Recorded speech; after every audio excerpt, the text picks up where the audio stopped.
Bienvenidos nuevamente y como pueden apreciar, hoy andamos modo lucha libre. WrestleMania 41, este nuevo episodio se trata precisamente de destacar lo más relevante y dar nuestra opinión, nuestro punto de vista relacionado a ese magno evento. Comienzo básicamente con lo que fue la primera noche de este evento, hablando sobre el combate que ha arrancado de todo tipo de opiniones en el campo de la lucha libre a nivel mundial.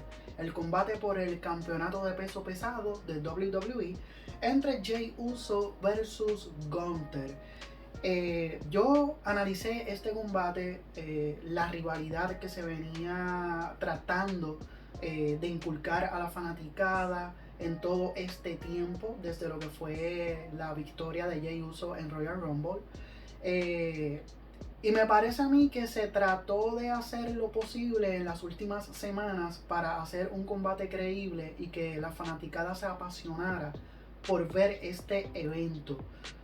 No obstante, yo tengo una crítica que de hecho lo había hecho en un video anterior, y es que básicamente el título de peso pesado de WWE, el campeonato mundial de Monday Night Raw, lamentablemente ha continuado perdiendo prestigio. Y no lo digo por el hecho de que Jey Uso haya ganado la pelea, porque eso fue lo que sucedió en ese primer evento de la primera noche de WrestleMania, sino por el hecho de que aproximadamente ya son dos WrestleManias, los últimos dos, en los que este título no ha encabezado ni siquiera una semiestelar de cualquiera de las noches.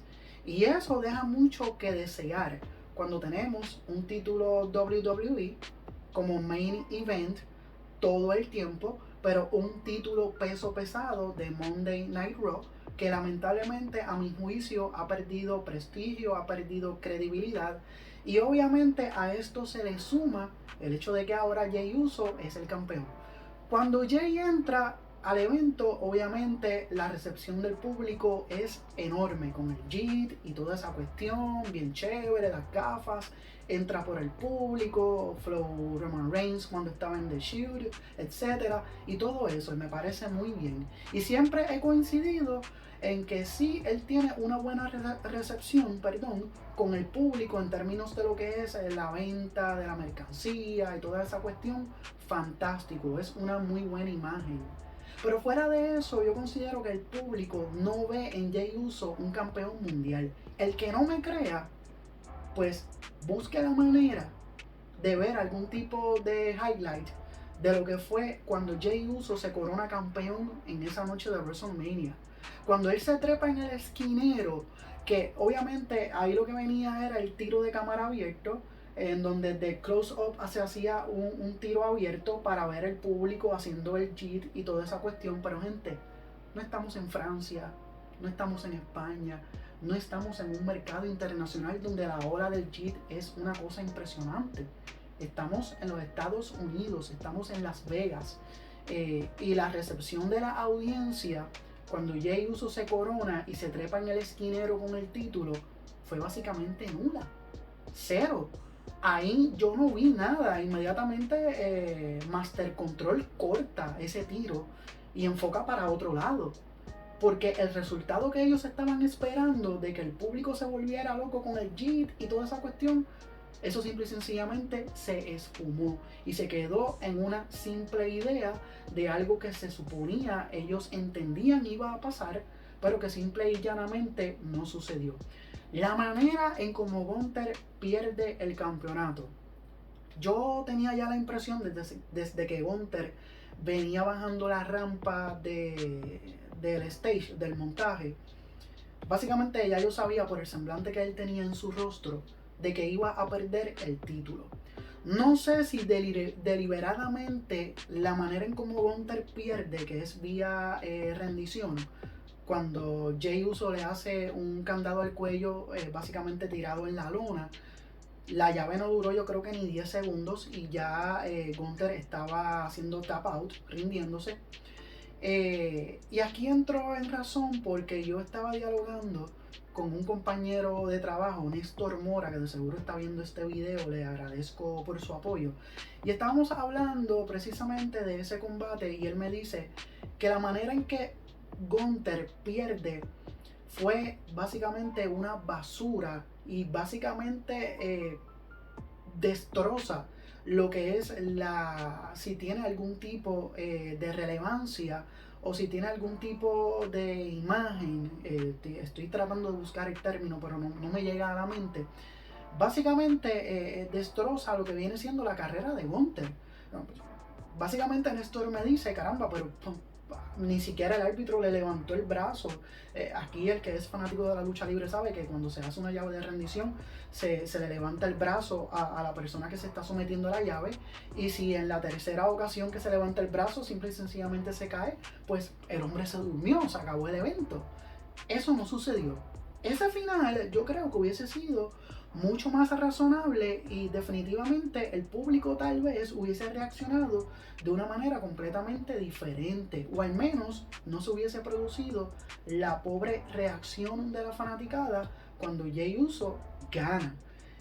Yo creo que en el fondo la fanaticada quería que Gunther siguiera siendo el campeón. A esto yo tengo que sumarle, Gunther, su condición física sí todavía sigue siendo excelente. Él había rebajado unas libras, me parece que volvió a tomar unas pocas, aún así tiene muy buen físico.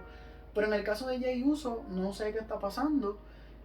Yo sé que emocionalmente él no se sentía muy bien con toda esta cuestión de la ruta a WrestleMania, el evento que tenía por el título mundial. Eso fue algo que se supo a través de los medios de comunicación que se dedican a la lucha libre. Y obviamente el físico de Jey Uso, pues me parece que se ha descuidado un poco. Creo que es algo que hay que trabajar. Los que conocemos la trayectoria de Jey Uso desde que llegó a WWE, sabemos que él siempre ha tenido muy buen físico. En esta ocasión no sé por qué, pero pienso que está un poco fuera de forma. Y eso son cosas que hay que trabajar. Así que la mala nota, la mala relevancia, y yo creo que una de las luchas que menos aura tuvo dentro de la fanaticada que estaba allí en el estadio, definitivamente el combate de Jey con Gunther. Me muevo a lo que fue New Day versus War Raiders. Tengo que decir que fue tremenda basura. Básicamente una lucha de título que pudo haber sido digna de un Velocity, un Sunday Night Heat o un evento no televisado, un house show. Definitivamente una porquería de pelea. Yo le puedo dar un 1.5 por portarme bien, porque de verdad que no tenía relevancia y ni siquiera había una historia. Yo creo que hubo mucha gente que se quedó esperando la aparición de Big E. Eso no se produjo, eso pudo haber rescatado un poco, pero realmente no tuvo sentido. Piensen que hubo un Sami Zayn que se quedó sin combate en WrestleMania y que tal vez pudo haber ocupado ese lugar que lamentablemente desperdiciaron en una basura de combate, porque yo lo tengo que decir públicamente. Luego viene el combate de Jade Cargill con Naomi, y me disculpan si me puedo desviar del orden, pero así es como lo tengo anotado. Jade Cargill versus Naomi. Yo esperaba que ese combate comenzara en las afueras, que básicamente Jade no le diera break a Naomi de bajar de la plataforma, que se atacaran, que se dieran con todo por el estadio. Obviamente eso no sucedió, pero me parece a mí que siendo una rivalidad que comenzó con un ataque despiadado y a traición sobre Jade Cargill en un estacionamiento hace ya como 4 o 5 meses atrás aproximadamente, pues debió haber culminado de la misma manera.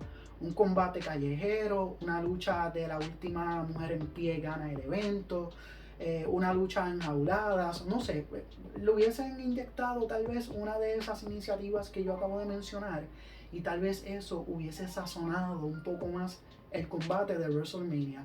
Me parece una lucha bastante decente. Definitivamente me atrevería a decir que incluso quedó hasta un poco mejor que lo que fue el combate de Gunther y Jey Uso, que yo voy a seguir criticando por lo que me queda de vida. Una vez culminado ese combate, vamos a lo que es Jacob Fatu contra LA Knight. Definitivamente victoria, sale por la puerta ancha Jacob Fatu, que ha trabajado muy pero que muy fuerte desde que llegó a WWE. Un tipo que tiene un talento impresionante para el tonelaje que tiene, cómo maneja su cuerpo, se trepa en la cuerda, hace el backflip ese que hace, el moonsault, se tira hacia las afueras del cuadrilátero, y todavía hay movimientos que Jacob Fatu hacía en Major League Wrestling cuando militaba en esa compañía, que él no ha demostrado todavía en WWE. Así que él puede hacer mucho más de lo que está haciendo. Una victoria muy, pero que muy merecida, y un combate muy, pero que muy por encima de lo que fue Gunther versus Jey Uso, y esto lo digo desde el fondo de mi corazón. LA Knight creo que ya se están moviendo en otra dirección con él, definitivamente a la escena estelar, tal vez a retar por un campeonato mundial o tal vez por el campeonato de WWE. Será interesante ver cómo van a desarrollar la figura de LA Knight en los próximos meses. Rey Fénix contra Grande Americano, tremendísimo combate. Rey Fénix, que apenas lleva mes y medio con la empresa. Grande Americano, ese gimmick de Chuck Gable se la está comiendo. Entra con una música típica mexicana, el Grande Americano. Creo que eso era música de rodeo, si no me equivoco, o algo así. La cuestión fue que el tipo se la comió, hizo muy buenos movimientos, unas acrobacias que yo me quedé, wow. Se tiró un movimiento ahí que cayó de espalda, que yo no sé cómo lo hizo, pero tiene un talento impresionante. Y es una pena que este caballero tenga que esconderse, o le tuvieran que asignar este gimmick del Grande Americano para buscar de cierta manera tener algún plan con él de cara a WrestleMania, porque con el talento que él tiene hace rato, gente, era para tenerlo en el estrellato. Creo que tiene que trabajar un poco más el micrófono. Así que muy buen combate. Obviamente se involucra el hijo del vikingo, quien temprano en la lucha, él se encontraba en las afueras como espectador. Pero cuando Grande Americano entra, que trata de mofarse de él o faltarle el respeto, el hijo del vikingo le da una patada en la cara. Básicamente ahí sale a relucir nuevamente, porque ya se había anunciado temprano en el día que AAA había sido adquirida por la WWE. Así que muy, pero que muy interesante esa adquisición. El combate de Tiffany versus Charlotte, definitivamente un combate un tanto difícil. Un combate que la crítica mayor ha sido que Charlotte Flair no le quería hacer el trabajo, como dicen en el negocio, a Tiffany Stratton.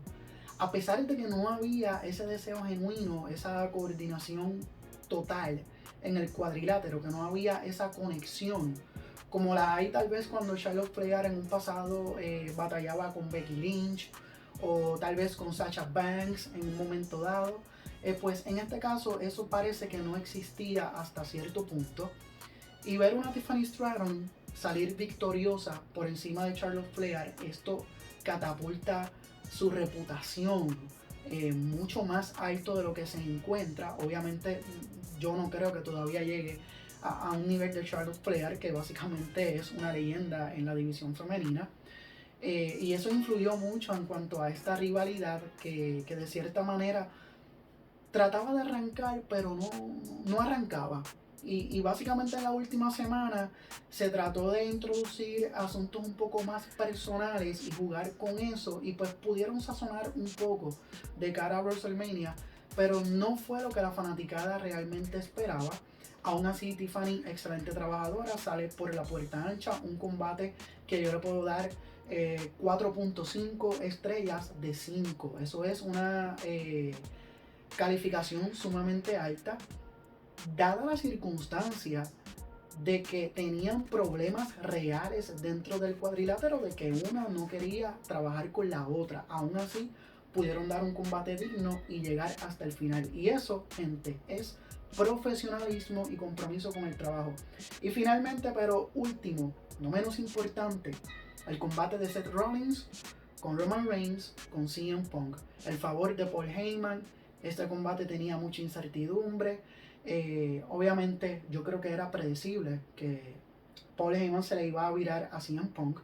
Pero yo aquí grabé un video precisamente sobre mi análisis de lo que iba a ser este combate y cuál precisamente iba a ser la conclusión. Porque más allá de hablar, a mí me gusta sustentar con evidencia. Así que sin más preámbulo, yo los dejo con ese video y continuamos con el análisis.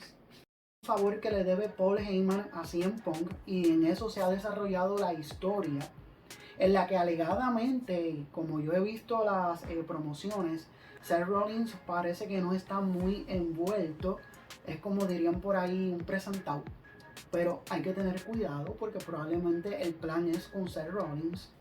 Y ya pudieron ver que yo anticipé que precisamente de alguna manera yo pensaba que Seth Rollins se iba a beneficiar al final, porque lo veía muy tranquilo en cuanto a la promoción. La promoción de este combate básicamente se había centrado en la figura de Roman Reigns y CM Punk. Pues obviamente CM Punk, como dirían por ahí, le roba el manejador a Roman Reigns. Pero lo que a mí realmente me hizo entender, y yo no leí ningún reporte sobre lo que iba a pasar en este evento, pero lo que me hizo entender y me hizo ver que Seth Rollins al final del día se iba a beneficiar de todo esto, fue el hecho de que yo pensé y dije, caramba, Paul Heyman ya estuvo con CM Punk, lo tuvo como cliente, fue campeón mundial. Paul Heyman tuvo a Roman Reigns con ese evento del Bloodline y toda esa cuestión, fue campeón mundial, también fue su cliente. Pues la lógica decía, y aunque hubo mucha gente, porque yo participo en ciertos foros de discusión a través de esta plataforma de otros compañeros, recuerdo haber comentado cuando se estaba hablando de este análisis en una de las páginas, que Seth Rollins al final del día iba a terminar uniéndose con Paul Heyman. Alguien me contestó que a Seth Rollins no le hace falta Paul Heyman. Yo considero que es de esa manera, pero recuerden que estamos en una historia y lo más lógico era que Seth Rollins iba a ser cliente de Paul Heyman, para Paul Heyman tener otro cliente más en la lista que él eventualmente convierta en campeón mundial. Así que la situación es sumamente interesante. Esta primera noche de WrestleMania que yo acabo de analizar, lo traté de hacer lo más corto y preciso posible, expresando todo lo que tengo por dentro. Si fuese del 1 al 5, yo realmente le daría un 3.5, honestamente. Un 3.5.